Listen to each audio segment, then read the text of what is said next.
Joined in studio right now by former New York Jet fullback and obviously Chiefs Ring of Honor, Tony Richardson, longtime NFL player. What's up, Tony? How are you? I'm doing pretty good. You know, it's funny. I actually live in Jersey City, so it took me about 8 minutes to get here, about 25 minutes apart. So, but I'm like, it's a stone's throw. I can see the studio from my building. I'm like, yeah, it took forever. Yeah, Holland's easy. Holland's easy. What are you doing driving in? It's I was a rookie move. You know, it's funny. I was actually going to take the path, and then I was just like, yeah, you know what? I'm going to have some errands I need to run later, so I, kept the car. And it's probably going to cost me. I'll probably get towed, but it's okay. I'm still in Jersey. We'll pick up the bill. Yeah, we'll take care of that for you. So wait, you still in Jersey? You never left there? Yeah, it's funny.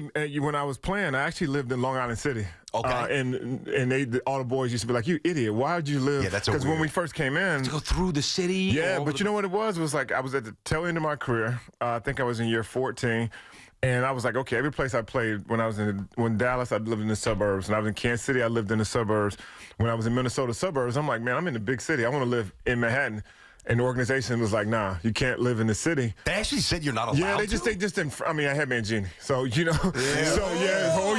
So they frowned upon it. And at that time, we were still up in, Hofstra. Yeah. And so I was like, I got a real estate agent. I said, hey, I kind of want to be close to the city. She said, Long Island City. I'm like, that's still Long Island, right? And she said, no. She took me down there, and the first big building I saw, I was like, yeah, this is it. And I made the move. And so basically, I timed it up just because my dad's military, so I'm never going to be late. So I timed it up like what time I needed to get to work every day. So I was up at like 5:15, out the door at 5:30, same Starbucks in Times Square every single day. Train or drive? You take the train out there? No, I drove. I drove every day. And half the time, Sanchez would be in the back seat of the back of the room. I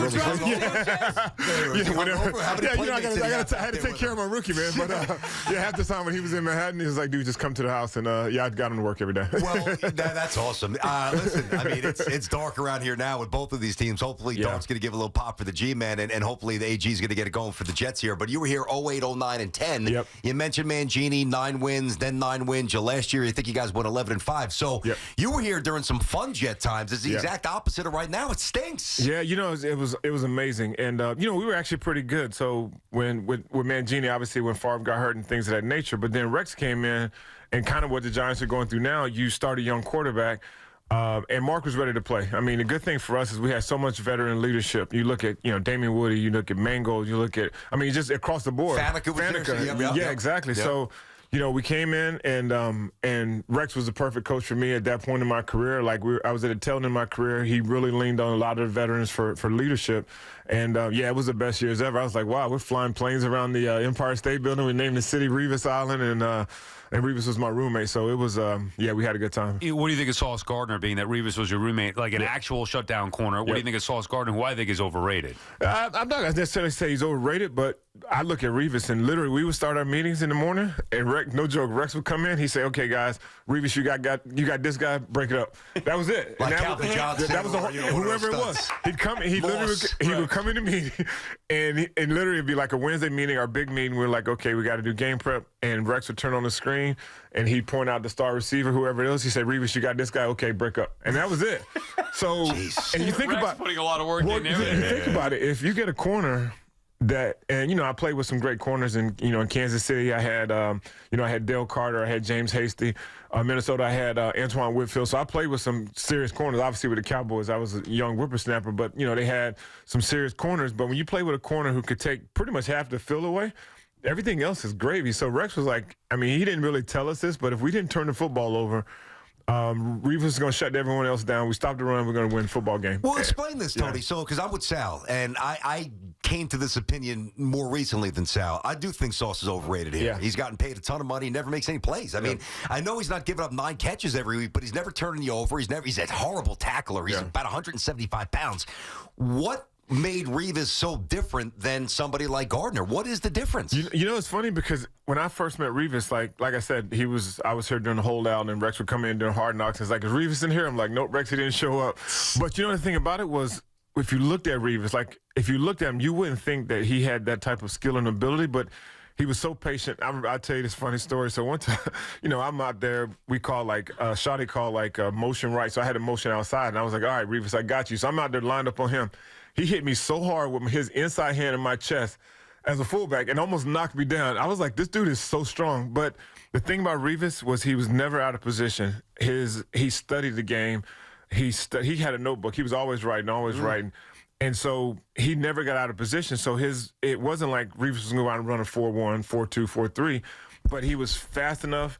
He was strong enough, and he ran the routes pretty much for how the other guys did. And I look at Sauce, and last year I was a little down on him just because, some tackles and things that he missed, and I know he was injured. So that's the biggest thing. Like sometimes, you kind of have a little bit more information than the public does. And, this year for the most part. What's the problem this year?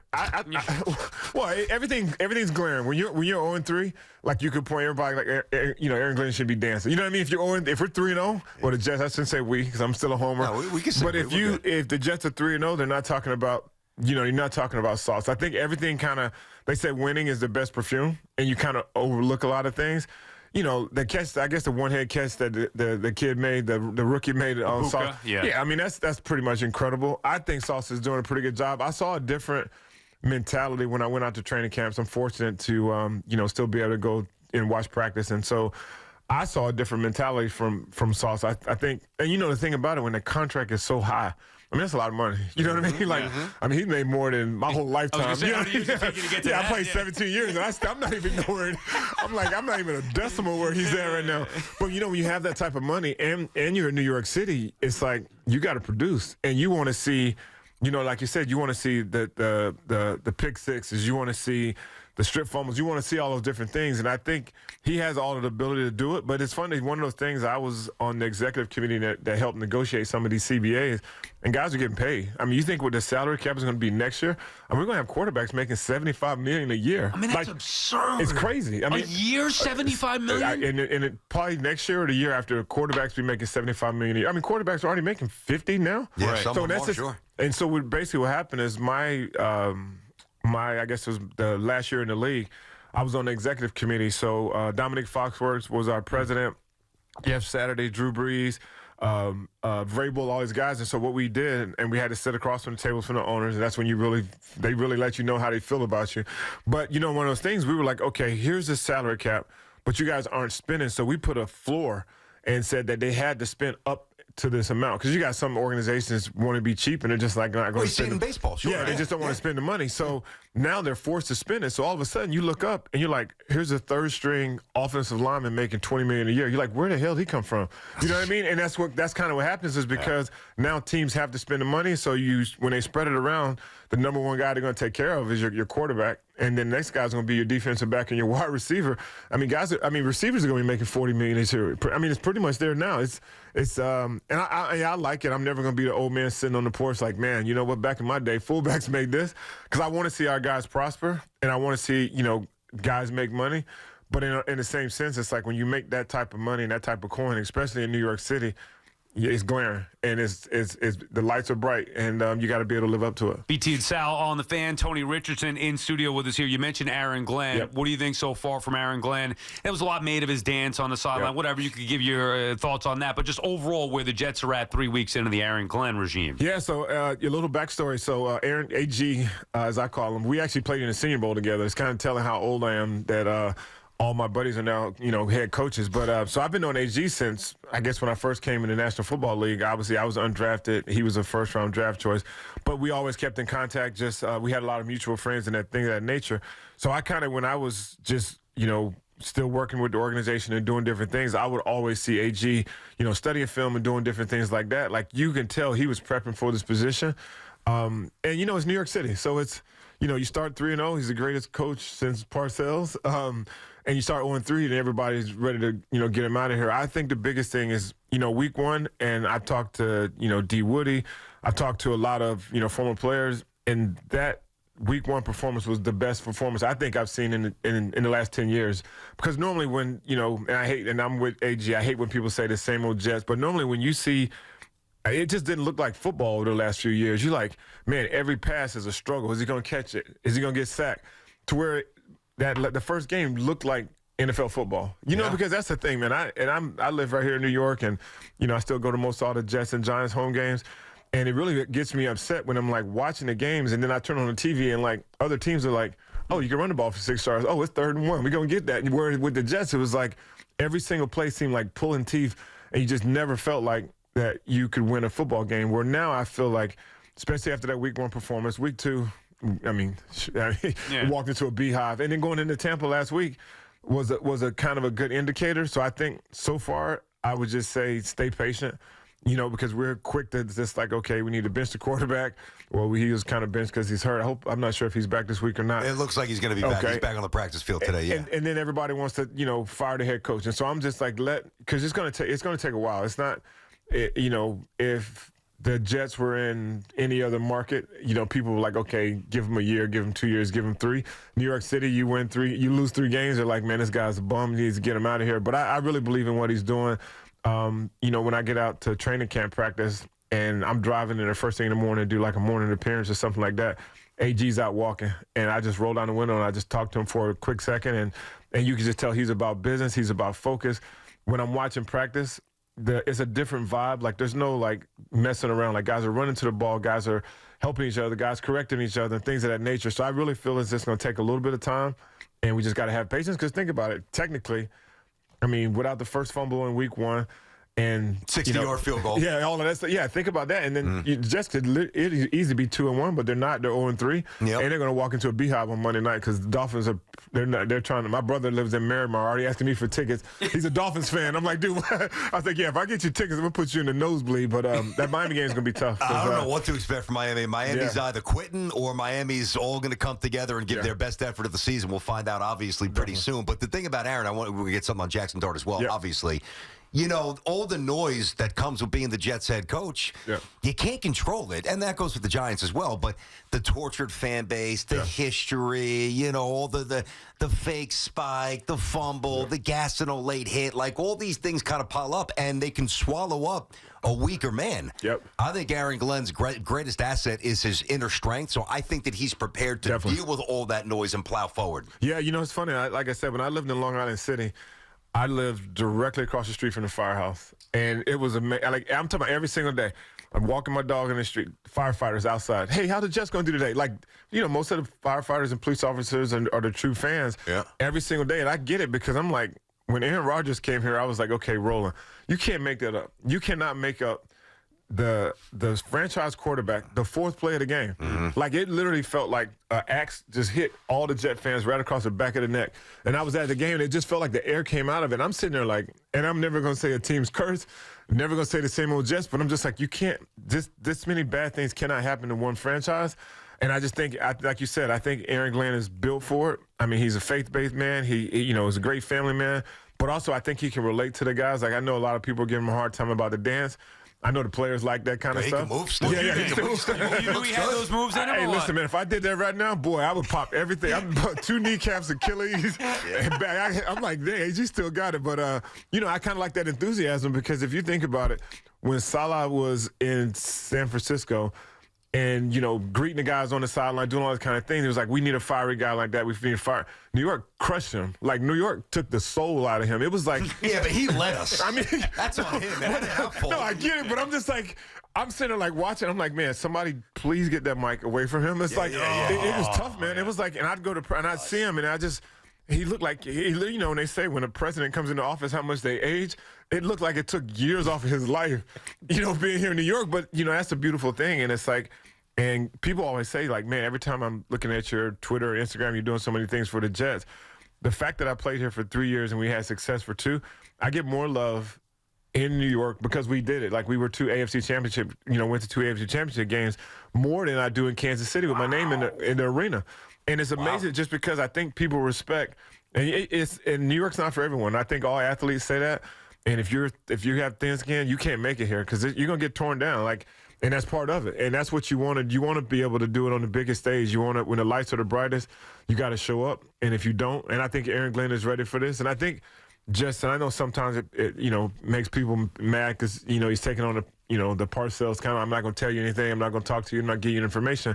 But I kind of feel like in New York, you have to kind of be that way. You kind of have to be a butthole because I think when you open yourself up, you're gonna get torn down, especially if you don't win. So I think he's built. I think he's built for it. I'm very and even talking to, going to the games and talking to other Jet legends, I could tell that how optimistic guys really are, and they're really behind AG all the way. BT and Sal on the Fan in studio with Tony Richardson. We need to do a full podcast or just have you in Vulgar so we can get some of these stories. All right, let's get to some stuff here because we're running out of time. We do appreciate you taking the time to come in. Talked a lot of Jets. What about Jaxson Dart? What have you seen so far with him? Or just the idea that in week 3 you could go from having a plan with a veteran in place like Russell Wilson to all of a sudden 0-3. Here comes the rookie in New York City. Yeah, and that's what it is. It's New York City. Like I said, any other market, if the coach stands at the podium and says that we're going to let him rest and we're going to let him learn, he doesn't play until – I mean, look at Patrick Mahomes. And I wasn't there. Obviously, I wish I would. I might have a Super Bowl ring now.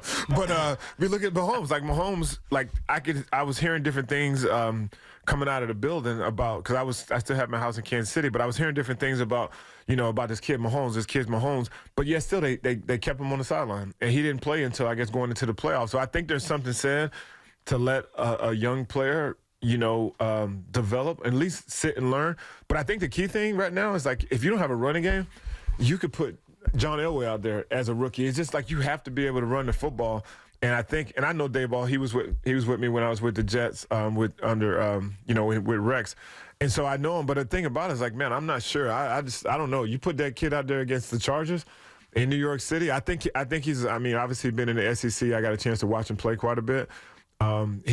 He has the moxie, but I just hope that they protect this young kid because I'm tired of seeing young quarterbacks, getting thrown to the wolves and then destroy their careers because it can happen. Like, we had a quarterback here, I guess, that said he's seeing ghosts because all of a sudden you start looking at, like, I watched the the McAfee show and D Butt breaks down like coverages and different things like that, and I'm looking at what the Vikings are doing, how they disguise different things. It looks like it's cover 2, then it goes to cover, then it goes to man.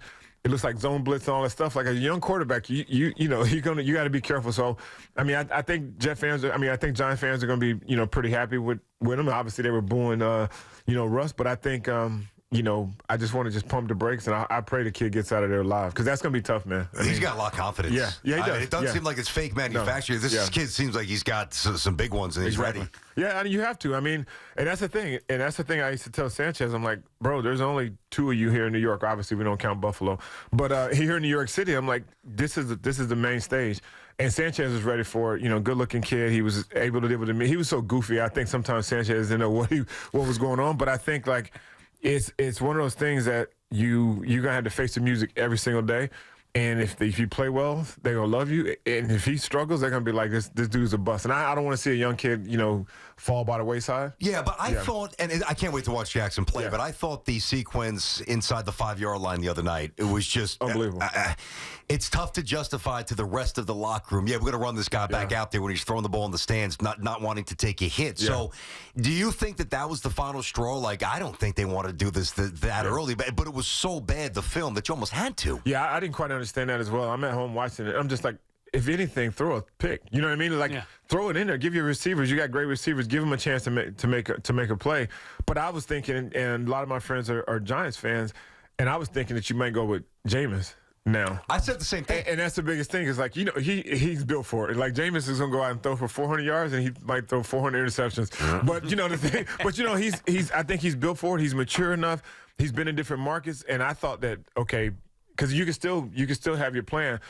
Put Jameis in, and you can still have Dart as your second-string quarterback, and you can still mix them in. Because I kind of like, how you can, maybe give him a package where you give him 2 to 3 plays, get his feet wet, and then now they're going to throw him to the wolves. And so I guess, does Jameis go to 2, or does Jameis stay at 3? He's going to be 3. Yeah, probably still 3, I would think. You mentioned Daboll, so he was on the coaching staff with Rex. I'm assuming he was an offensive whatever with you. Yeah, so he did all of our, I wouldn't say gimmick plays, but, like, all the plays we ran, like, because we had Brad Smith. Remember all the stuff we did with Brad?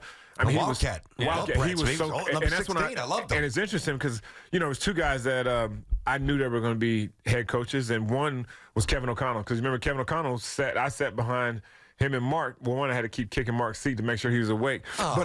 But he sat next to. He said, "No, I'm joking." He said, he sat next to Kevin O'Connell. He sat next to Mark. But it was funny. Like if I had a question, I would always ask KO, just because he was so smart, and I knew one day he was going to be a head coach. And the second was Daboll, because Daboll was so creative in putting those things together. And when that Wildcat, we were rolling. And the things that he was able to do with Brad, and I'm like, man, I like this young guy. And I just kind of followed his career. And he's a very, very, very bright offensive mind, and I think he has the ability to be a great head coach. So why can't they score touchdowns? And that's the thing. It's like when you're offensive minded head coach, you got to score. Right. And that's obviously the Dallas Cowboys defense isn't nothing to write home about. But no, but still, that was the one game. Man, it was funny because I had just left the Jets game, and I obviously live in Jersey City. And there's a bar called Boots and Bones. So I parked my car, took my dogs out. Went to Boots and Bones, and I'm watching the game. I'm like, holy crap, their bar is going crazy. First of all, I'm like, okay, how in cover 2 are you letting the receiver get behind you like that, like wide open? I'm like, but, that was some optimism. Like, okay, they're rolling. Then, obviously, I don't know what Russ was doing that last play of the game. I mean, they never put the fullback pass in. I'm going to dust one at least to somebody. I'm going to throw the ball at least to the running back and then try to let him break a play, but you can't just dart it into the end zone. Tony, I don't know what kind of opinion you have on this, but you certainly have more intel than we do. We focus on the coaches and the draft picks and the quarterbacks and all the things that we hit on a day-to-day basis. At the end of the day, you either have good ownership or you don't, right? You played for the Chiefs, very stable franchise. Minnesota has had a lot of success, even going back to the 70s where they went to 4 Super Bowls. Didn't win, but they won 4 times. The Jets and the Giants, the Jets have always been a mess, going back to Leon Hess. And really, since Wellington passed on, the Giants have been a mess. Right now, the ownership for both of these teams, is it where it needs to be?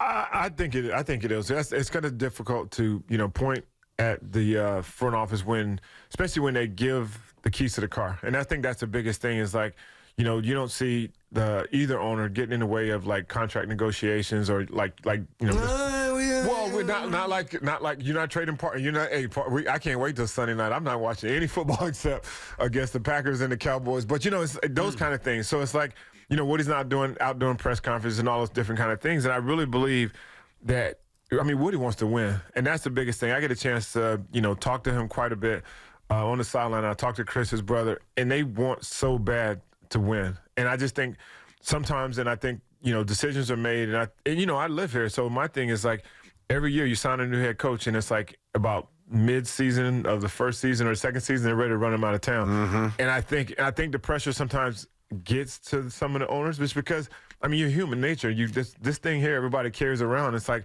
when you get everyone just on you, it's like, okay, I got to make a change. But I'm embarrassed. No, it is, and to me, when New York football, and I pull for the Giants as well, because when the Jets or Giants are rolling, I can't remember the last time the Jets and Giants both won on the same day. Yeah, seriously. But when it happens, it's a beautiful thing. Like the sun comes out, like the dogs are out barking, people out. All kind of things. But when the Jets and Giants are not winning, it sucks to live in New York City. But just to be clear, have good football. I don't think that the owners don't want to win. I would never say that. That's disrespectful. But do you believe? I believe they give. I don't know if they know how to win. Well, you know how to win is you hire capable people and let them do their job. And I think from that standpoint, I do believe that both ownership groups allow. I allow the general manager and the head coach to do their job. And that's the biggest thing, because I think, like even, like Mr. Hunt, God rest his soul, Lamar, when he was, he allowed Marty to do his job.